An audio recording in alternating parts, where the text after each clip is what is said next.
Welcome to the Standing in This Place podcast.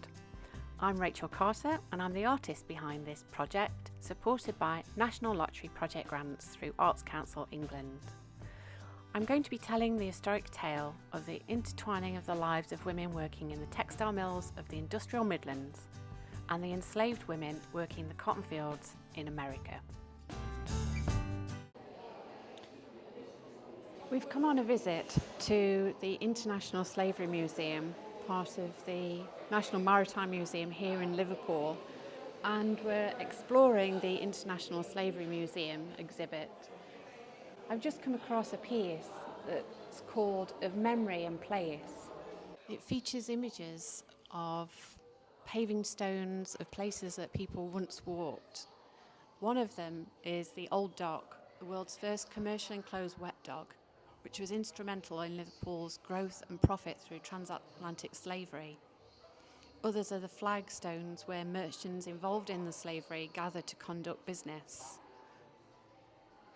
So thinking about those hidden links within a city and thinking about what we're trying to work into the sculpture standing in this place, so as you uncover each layer and element and you start digging deeper and deeper, we find those hidden connections everywhere.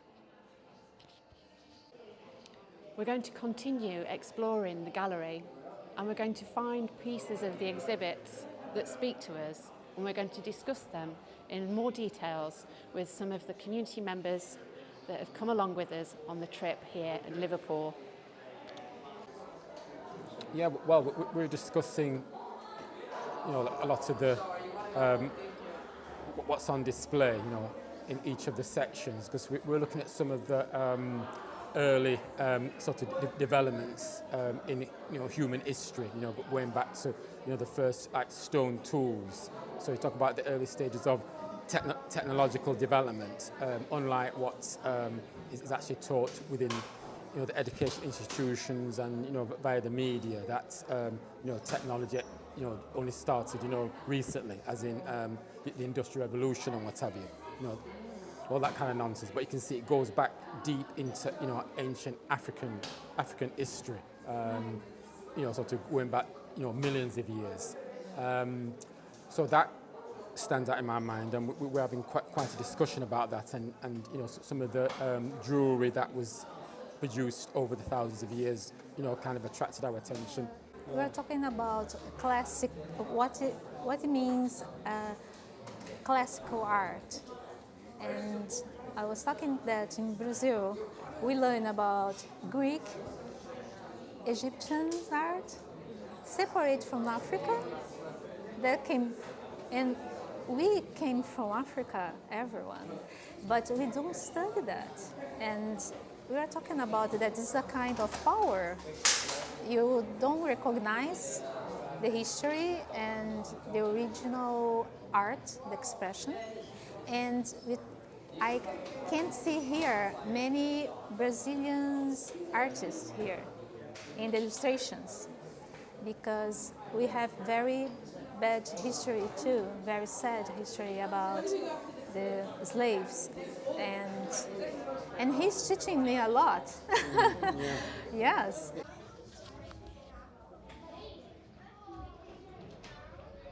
Okay.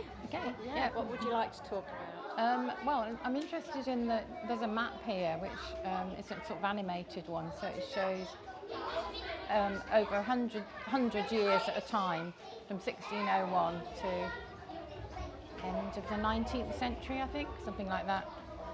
The numbers of people, and there are big arrows showing the movements of people, and first of all the ships coming from the UK and from some places in Western Europe, containing stuff which is then traded in Africa.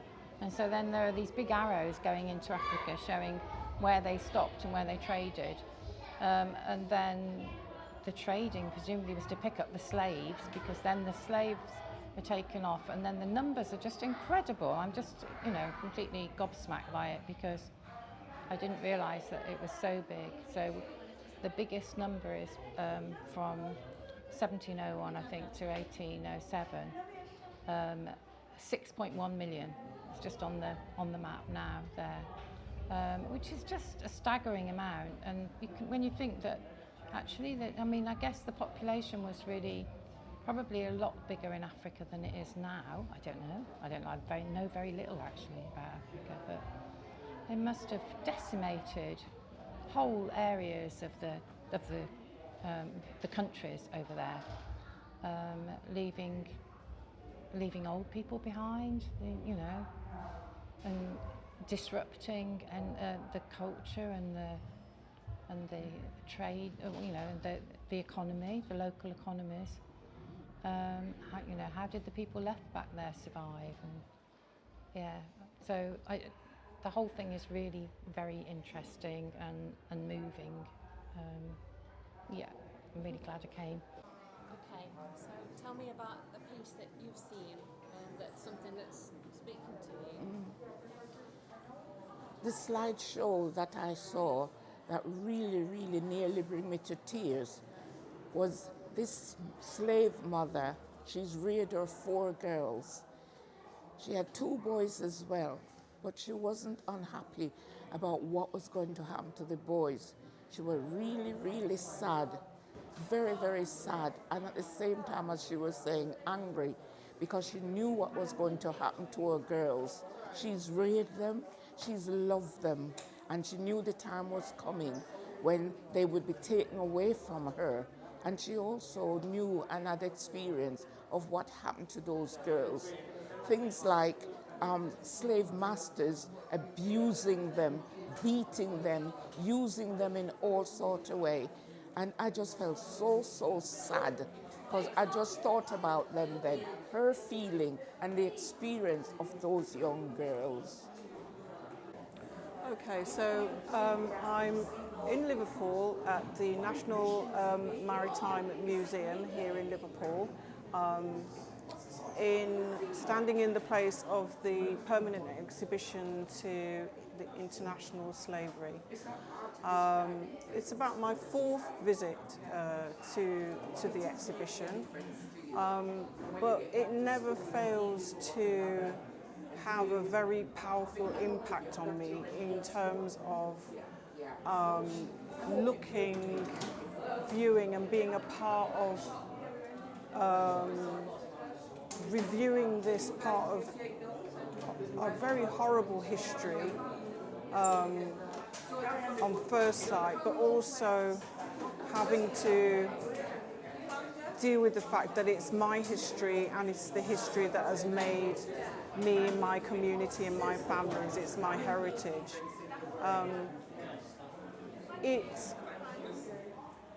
At the same time, though, it's also a very empowering place to be, because it really delves into the very power and resistance and resilience of African peoples as they try to mete out a life for themselves in these strange and harsh conditions that they were forced into, and how they held on to their humanity when their humanity was very much being wrenched from them at every opportunity. And that is the great part of the story for me. I believe this exhibition does sort of come up today and look at the legacies of the transatlantic slavery, which is, unfortunately, we live with it in terms of racism every day, discrimination, and also the exploitation of people in terms of their labour across the world and what that has meant. Because it wasn't only Africans that were moved across the world in terms of their labour. There were many people moved across the world for Europeans to continue their expansion and colonialism and trade in goods and so on.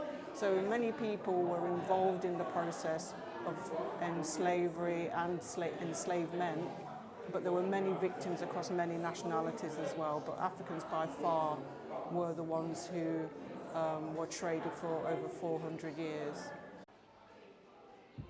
Within the museum, I've just come across this modern sculpture called Freedom. The Freedom sculpture was created in one of the poorest and most dangerous slums of the capital, Port-au-Prince in Haiti. It's made out of recycled objects such as metal car parts and raw junk food found in the neighbourhood, and was produced by young Haitians and sculptors. They've got a wonderful collection of materials all coming together in this twisted, complicated form. Lots of chains of visible lights, and it's quite a powerful piece. They've also put on their thoughts of the young sculptors, and this is some of their comments. In my work, I take different pieces of this and that and put them together through assemblage. This is what needs to happen to bring the country together. This collaboration represents our hope. So, breaking the shackles. The British slave trade was abolished 2 centuries ago, but millions of people in poor countries are still not free today. To mark the historic event, international development charity Christian Aid and National Museums Liverpool commissioned the young Haitian artists to create this piece called Freedom. The sculpture represents young Haitians' views and commitment to the continuing fight against injustice.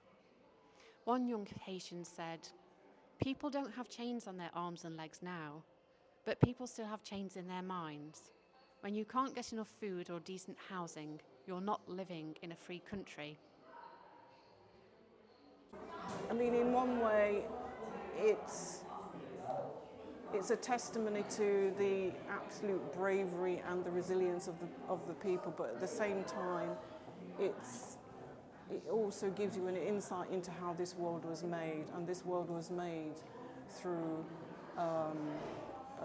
brutality, and it was made through greed. It is not the world that we think that it is, because how it came about was through the fierce exploitation of many peoples across the world, and particularly Africans, black people of African descent. So yeah, a very powerful place to be at this moment in time.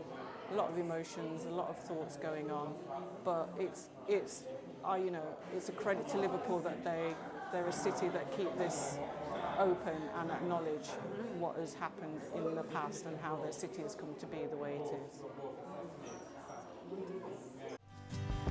Over the coming months, the project will be developing, and there's lots of ways that you can get in touch and find out more. Just head to my website and click on the project page, Standing in This Place.